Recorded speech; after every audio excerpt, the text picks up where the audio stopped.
You had women crazy in that, Richard. Well, I mean, they didn't know how to feel about, you know, you being a priest, but you were so appealing. Yeah, well, great. Rachel Ward. Excuse me, Joy. You're right on the edge, Joy. Take it easy. Right on the edge. Just slipped out. And they aged you pretty good there in the Thornbirds. Their father Ralph got old too, you know what I mean? The makeup is really fascinating, that kind of stuff. They glue things on and they wrinkle up your skin and the wigs and everything. It's really a fascinating process. But all of America was tuned in back in '83. Oh, yeah. You know, everyone thought you did that in Australia because the locations were so authentic, but you did it in Simi Valley. California. Just north of Los Angeles. Yeah, it looked like you were right there in the outback. And then, of course, King Solomon's Mines took you to Africa, so you've done a lot of traveling. A lot of traveling. I was in Africa for 8.5 months on those two films. Is that how you kind of got interested in environmental causes? Well, yes and no. Actually, I've been interested in it for a long time. The way I got really involved was I was whitewater, you know, rafting down the Tuolumne River a couple of times. And the second time around, some of the river rats, these guys who lead the expeditions, these great guys, were talking about the fact that the agricultural district there wanted to put 5 more dams on this beautiful river. It already had, I think, 5 dams. And was already being beautifully used for agriculture and for electricity. But anyway, it would have really spoiled the river. And I said, is there anything I can do? And they said, well, maybe there is. And so we lobbied in Sacramento and we lobbied in Washington. That was fascinating. I mean, getting in, on the inside, you know, into the senators' offices and stuff and watching how You didn't become things discouraged work. by all the channels that you have to go through to get something Well, it's done. really complicated, and it took a long time, and there was fierce opposition. But we won. We got the river designated wild and scenic, so we saved it. All right, let's get back and talk about the chapter that you're narrating on PBS. Okay, right back in a moment with Richard.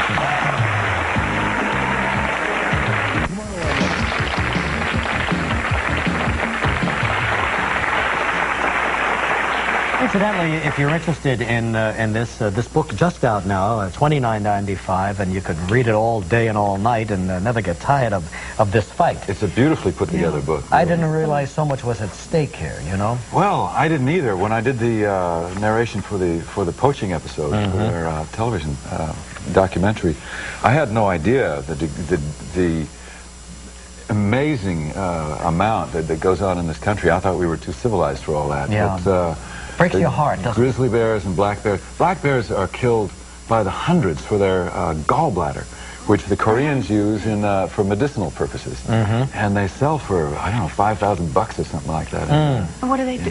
They just dispose dry of them the carcass and that's the they only just thing? throw the rest of the bear away.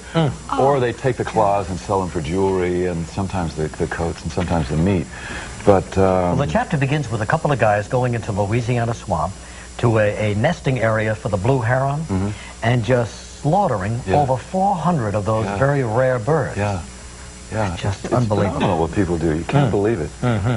Well, if they're caught, we do have penalties for this, but why is it they're never caught? Well, they're not caught very often because there aren't very many people to catch them, because the people who protect the parks and the wildlife are very few, because there just isn't enough money to pay for them. It's one of those untended areas. They designate an area as sanctuary, and then they expect everybody to adhere to that, but they don't. Yeah, no, there aren't nearly enough people to monitor. As long as there's someone there to pay a high price for whatever it is. There will be people who will go in and kill these animals. It's really a shame. So, the wolf, the bear, the heron, I mean... all kinds of... and then the sea life, too, isn't it? Yeah, and all kinds of goats and sheep and eagles and just all and elk. Yeah, it's a struggle. All kinds of trophy animals. It's really a struggle. And you just wonder what the world will be like 100 years from now if we lose some of these. Well, yeah. What is the world going to be like without an elephant roaming around? Right. Oh, the mutilation of the elephant is really hard to look at. Oh, in Africa, the situation's really horrifying. Now, you're en route to Denmark for a July 4th celebration? Yeah, for some reason, they celebrate the 4th of July, the American 4th of July, in Denmark. Now, I haven't been able to figure out why. But the theme this year is environmental, so they asked me and somebody else to make a speech, so I'm going to go make a speech. That's terrific. So you're doing good. I mean, you feel like you are anyway, right? Yeah, well, it's nice to be able to get out and do something and try to make some little difference and work with people who are making big, like the Audubon Society, who's making a big difference. It's well worth contributing to.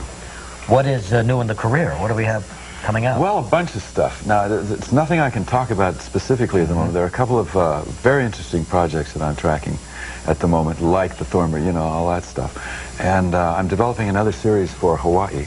The first one didn't last more than a season, but we learned from our mistakes on that one. And the next one's going to be really... Nice to be able to stay home and work, isn't it? Yeah, it's great. It's great. Oh, I know you're very selective, aren't you, Richard? I mean, you... Yeah, you have to be. Even you make a mistake once in a while, don't you? Yeah, I've made a few, yes. Have you felt you were miscast in anything? Well, the last play I did in New York, I felt I was very miscast. I did Blithe Spirit.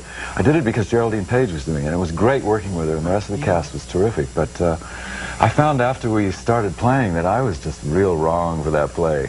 For one thing, the people in Coward plays are real thin, paper thin. And I'm used to having more to hang on to emotionally in a character, and I felt like a fish out of water. I was pretty unhappy. It must be a terrible feeling. But it was great working with that cast. That's the good part.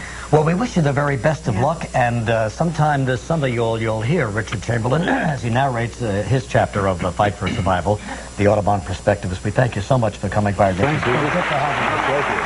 Okay? Take care. Richard Chamberlain will be back with Johnny Gill in a moment.